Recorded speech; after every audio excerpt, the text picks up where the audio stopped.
विष्णु भगवान की जय। एकादशी माता की जय। पुत्रदा एकादशी का महत्व। श्री युधिष्ठिर कहने लगे कि हे भगवान, मैंने श्रावण माह के कृष्ण पक्ष की कामिका एकादशी का विस्तार वर्ण सुना। अब आप मुझे श्रावण शुक्ल एकादशी का क्या नाम है वो बताएं। व्रत करने की विधि तथा इसका महात्म्य कृपा करके कहिए। मधुसूदन कहने लगे कि इस एकादशी का नाम पुत्रदा एकादशी है। यह एकादशी को पवित्रा एकादशी भी कहा जाता है। पुत्रदा एकादशी व्रत करने वाले व्यक्ति को पूजा के बाद श्रावण पुत्रदा एकादशी व्रत की कथा जरूर सुननी चाहिए। ऐसा करने से व्रत पूर्ण होता है और मनोकामनाएं पूरी होती हैं। अब आप शांतिपूर्वक इसकी कथा सुनिए। इसके सुनने मात्र से ही वाजपेयी यज्ञ का फल मिलता है। पुत्रदा एकादशी व्रत कथा। द्वापर युग में महिष्मती नाम की एक नगरी थी जिसमें महिजीत नाम का राजा राज्य करता था। लेकिन पुत्रहीन होने के कारण राजा को राज्य सुखदायी नहीं लगता था। उसका मानना था कि जिसके संतान न हो उसके लिए यह लोक और परलोक दोनों ही दुखदायक होते हैं। पुत्र सुख की प्राप्ति के लिए राजा ने अनेक उपाय किए, परंतु राजा को पुत्र की प्राप्ति नहीं हुई। वृद्धावस्था अति देखकर राजा ने प्रजा के प्रतिनिधियों को बुलाया और कहा, हे प्रजनों, मेरे खजाने में अन्याय से उपार्जन किया हुआ धन नहीं है। ना मैंने कभी देवताओं तथा ब्राह्मणों का धन छीना है। किसी दूसरे की धरोहर भी मैंने नहीं ली।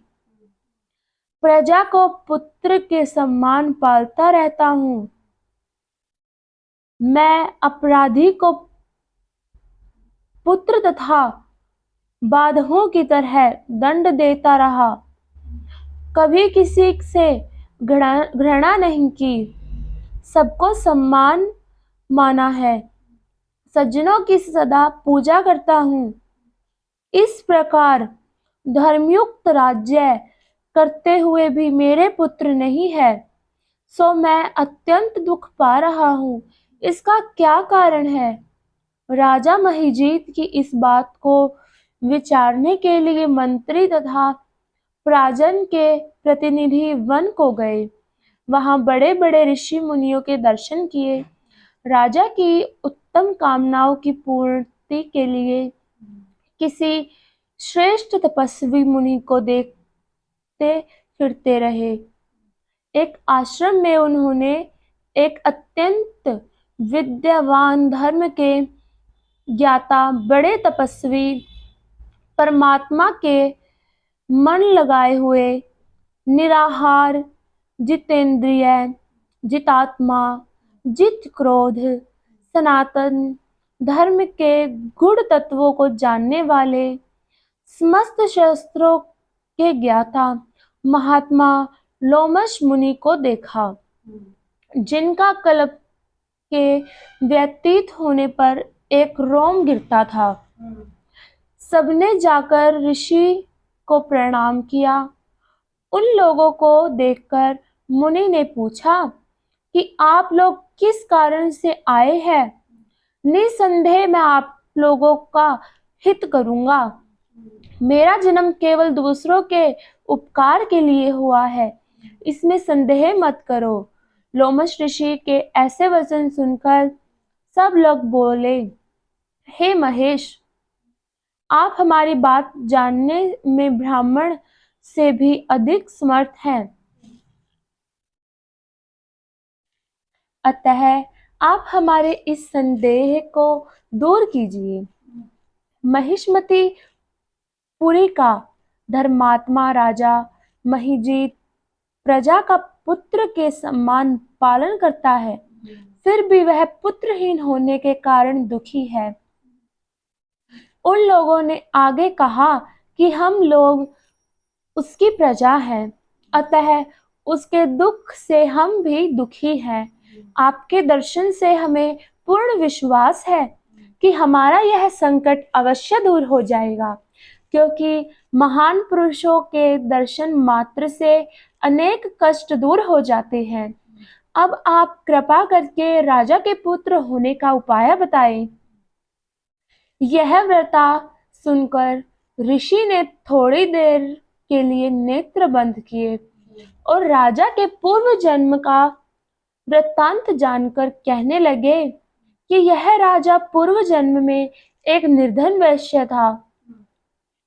निर्धन होने के कारण इसने कई बुरे कर्म किए।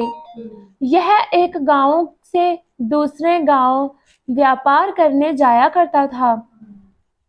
एक समय ज्येष्ठ मास के शुक्ल पक्ष की द्वादशी के दिन मध्याह्न के समय वह जबकि वह 2 दिन से भूखा प्यासा था, एक जलाशय पर जल पीने गया।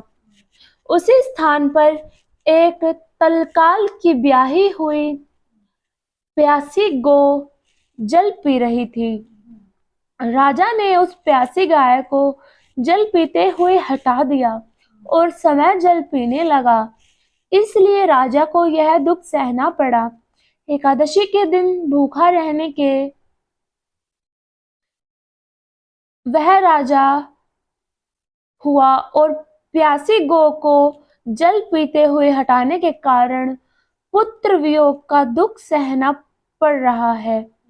ऐसा सुनकर सब लोग कहने लगे कि हे ऋषि, शास्त्रों में पापों का प्रायश्चित भी लिखा है, अतः जिस प्रकार राजा का यह पाप नष्ट हो जाए, आप ऐसा उपाय बताएं। लोमेश मुनि कहने लगे कि श्रावण शुक्ल पक्ष की एकादशी को, जिसे पुत्रदा एकादशी भी कहते हैं, तुम सब लोग व्रत करो और रात्रि को जागरण करो, तो इससे राजा का यह पूर्व जन्म का पाप अवश्य नष्ट हो जाएगा। साथ ही राजा को पुत्र की अवश्य प्राप्ति होगी। लोमश ऋषि के ऐसे वचन सुनकर मंत्रियों सहित सारी प्रजा नगर को वापस लौट आई और सब श्रावण शुक्ल एकादशी आई तो ऋषि की आज्ञा अनुसार सबने पुत्रदा एकादशी का व्रत और जागरण किया। इसके पश्चात द्वादशी के दिन इसके पुण्य का फल राजा को दिया गया।